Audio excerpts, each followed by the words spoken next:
Have you ever wondered if we're living in the end times? Or maybe you've heard about the second coming of Christ and thought, wait, what does that actually mean? Is Jesus really coming back? And if so, what does the Bible really say about it? Forget the Hollywood doomsday scenes, the dramatic apocalyptic prophecies, and the fear-driven YouTube rabbit holes. Today, we're going to break it all down in plain English. Because here's the truth. The second coming isn't just about fire, chaos, or judgment. There's a deeper meaning. One that's hopeful, transformative, and yes, relevant to your everyday life.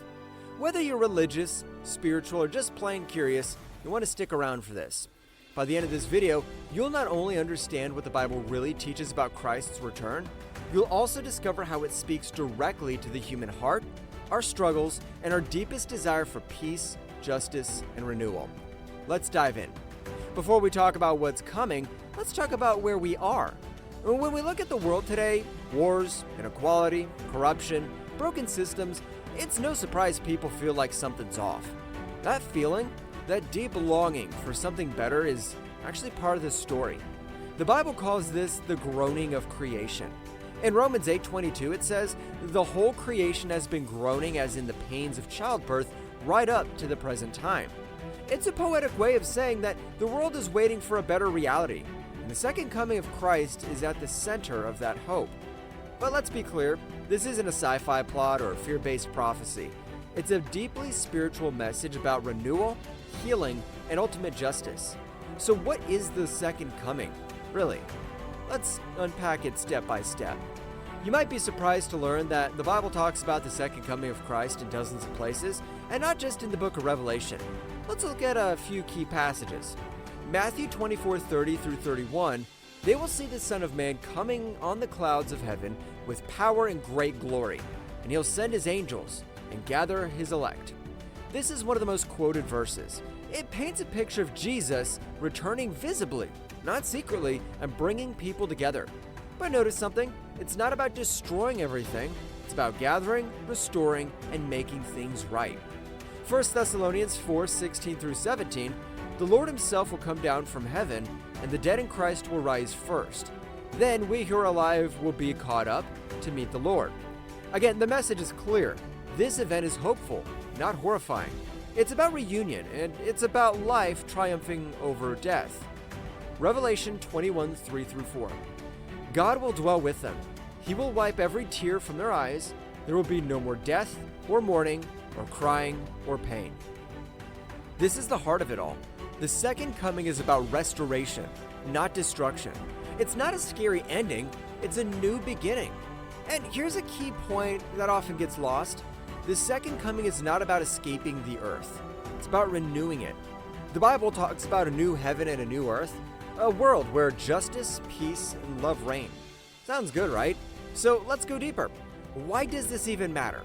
Why did early Christians hold on so tightly to this hope of Christ's return? Because they were living in a world that often felt unjust, chaotic, and unfair, kind of like ours today. The second coming gave them something powerful, hope with direction. Not just wishful thinking, but the belief that history is going somewhere, that love and justice will win. And that's something we still crave today, isn't it? We want to believe that evil won't have the last word, that suffering won't be permanent, that what's broken can be healed. The second coming isn't about predicting dates or obsessing over signs. It's about living with purpose now, knowing that there's a bigger story unfolding. Jesus even said in Matthew 24:36, "No one knows the day or the hour, not even the angels in heaven." So the point isn't when he's coming, the point is how we live while we wait. It's about staying awake spiritually, keeping our hearts open, and living with compassion, integrity, and faith. Here's a metaphor that helps. Think of life like a play. We're in Act 4 right now. The story is intense. There's conflict, drama, uncertainty, but we already know how the play ends, with redemption, restoration, and reunion. And that ending shapes how we act in the present scene. Let's pause here for a moment and ask an important question. Why does all this matter to you? Right now, in your everyday life. Because honestly, it's easier to hear about the second coming of Christ and think, okay, cool, but I've still got bills to pay, anxiety to manage, and a mountain of laundry waiting for me. But here's the thing most people miss. The idea of Christ's return isn't just some far-off cosmic event. It's a powerful inner shift. It's a way of seeing life differently, a way of living with more clarity, purpose, and peace, even in the middle of chaos. Why does this matter? 1. Most people today are overwhelmed by fear of the unknown, fear of change, fear of loss. But when you start seeing your life through the lens of the bigger story the Bible tells, you realize fear doesn't get the final word. Hope does. The second coming reminds us that everything broken will be restored. Everything wrong will be made right. And this world is not all there is. That changes how you carry yourself every day. You're no longer reacting to life in a place of anxiety. You're responding from a place of inner peace. 2. Life can feel like a confusing maze sometimes. You're trying to make the right choices, chase your goals, care for your relationships, and still stay sane. The second coming gives you a compass. You start asking deeper questions. What kind of person do I want to become? How can I live with integrity now, even when the world feels unstable? What legacy do I want to leave behind? In short, it recenters you. It reminds you that what you do today matters, because you're part of something much bigger than just getting through the week. 3. Sometimes we look at the world and feel numb. The news is exhausting. Injustice is everywhere.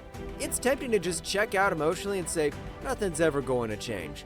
But the message of Christ's return calls us to wake up, not to fear, but to love, to care more deeply, to forgive more freely, to show up for people even when it's inconvenient. Because if Christ is coming to bring restoration, then our lives should reflect the restoration now in how we treat others, how we handle conflict, and how we show up in our communities. In other words, you don't wait for the world to change, you become part of the change. 4. Think about how much our mental stress comes from comparison, performance, or needing approval. But when you understand that the return of Christ is about God reclaiming what already belongs to Him, you begin to live with a deeper sense of identity. You're not just a random person trying to prove your worth in the world. You're already valued, already seen, already loved, so deeply in fact that your story ends with restoration, not rejection. The truth has a way of grounding your soul, especially on the days when nothing else feels stable.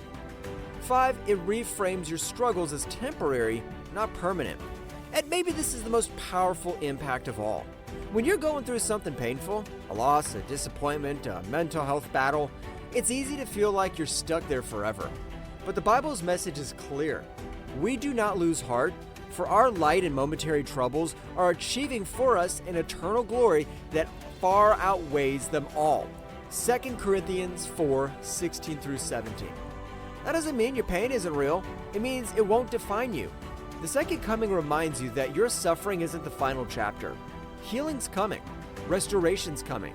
Wholeness is coming. That kind of hope you can carry through anything. Now, let's clear up a few common myths before we wrap up. Myth number 1, the second coming is about fear and punishment.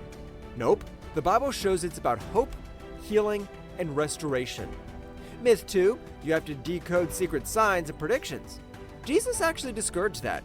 The focus isn't on date setting, it's on spiritual readiness. Myth 3, it's only for religious people. The message is for everyone. It speaks to a universal human longing for justice, peace, and meaning. Myth 4, it's just a future event. The second coming is also about how we live now, with love, purpose, and awareness. Here's one last thought. Something we don't talk about enough. The second coming is not just about waiting for Jesus to show up someday. It's a message of hope, not fear. Transformation, not destruction. Love, not panic. It's a reminder that the story isn't over, and the best part is still coming. You don't have to be a theologian to live this out. You don't need to have your life perfectly together. You just need a willing heart. A heart that says, I want to live like love wins. I want to be part of the healing, not the hurting. I want to prepare the way, not just wait for the end. And honestly, that might be the most powerful spiritual awakening there is. You and I get to be part of the unfolding story. We get to live with purpose, build compassion, and embody the kind of love that changes the world. If this resonated with you, hit that like button, subscribe, and share with someone who needs a little hope today. Drop a comment below. What's one takeaway or question you still have about the second coming? I'd love to hear from you. And remember, it's not just about waiting for Christ to return. It's about living like He already has, in your heart, your choices, and your everyday life. Thanks for watching, and I'll see you in the next video.